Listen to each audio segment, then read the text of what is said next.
Given Kamari's versatility, how do you weigh where best to play him? He can really play all over the map. He can play in the slot, field safety. He can play in the boundary. We've played him at dime before. He just understands the defense. He can tackle. He can blitz. He has versatility in coverage. So he's a guy we like to move around.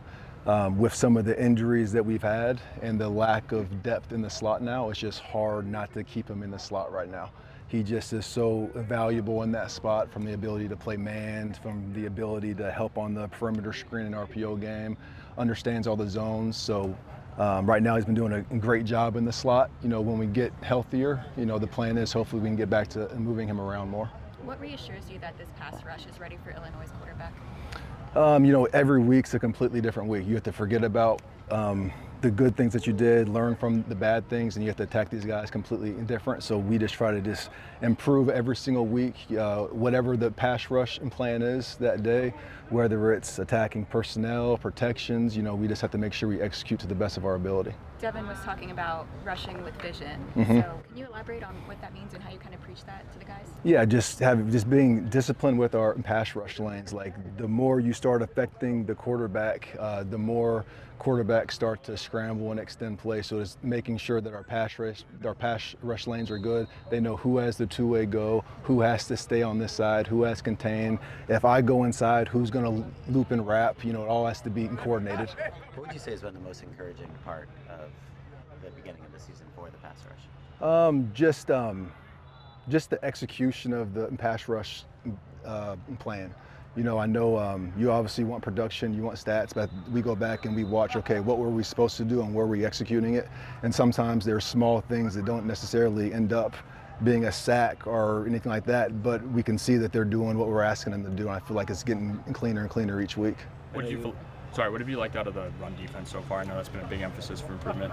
I feel like they've done a good job recognizing sets. I feel like we've done a good job with TFLs. Fits have been cleaner. It's just about consistency now. Like, every run that's hit, we have a clip of us being in the exact same call, stuff in that run. So it's about us just being consistent and doing what we're supposed to do every play. I know you emphasize consistency and communication. Mm-hmm. How come these coverage busts have continued to pop up? It's completely unacceptable. The one this past week wasn't a bust. It was just a beater for that coverage. All the other ones, it's completely unacceptable, especially playing DB. You have to be on the same page every single time. And I think Kamari having the headset has helped with that, as far as just the defensive backs getting the call in quicker, and Dez being able to just focus on the guys up front. And I feel like since he's had that, that's improved. Cam changed his last name last week. If it's personal, that's fine, but can you give us any idea as to why that happened? It's personal. I'll let Cam address it. Have you seen Dez progress through the last 4 games? Yeah, when the first game, I always forget because I've seen him out here in practice so much. That was really his first game starting at inside backer ever, because he didn't play it in high school. So there's a lot of things that he does good. Then there's some things that's like, okay, like, you should have done this. And once he sees it the first time you correct it, he doesn't make the same mistakes twice. So I feel like each week he's been a little bit more instinctive. You've seen him play a little bit faster. And biggest thing with him, we're just looking for him to keep on just taking steps each week, because if he does that, he has an extremely high ceiling. How nice is it to have Eric Gentry healthy playing? It is nice. Having him out there, again, he's a guy like Kamari where he can just do so many different things, and he affects the game in a lot of different ways, whether it's TFLs in the run game, rushing the quarterback. We use him in different ways on third down. He can cover tight ends. He can do pretty much everything but play corner. Have you ever seen anyone like him? No. The closest thing might be like Kyle Hamilton, just because the size and the length. But you have a guy like EG who can play on the edge. He can play inside backer. He's probably one of our best pass rushers on the team. His versatility is just a little bit different. There was that play Saturday where Jakeem had broken through the line basically before they'd even given the handoff. It seems like his get off is just kind of on another level. Very good, very good. He does a good job anticipating the snap. I think he does a good job understanding, okay, when can I take chances, when can I not?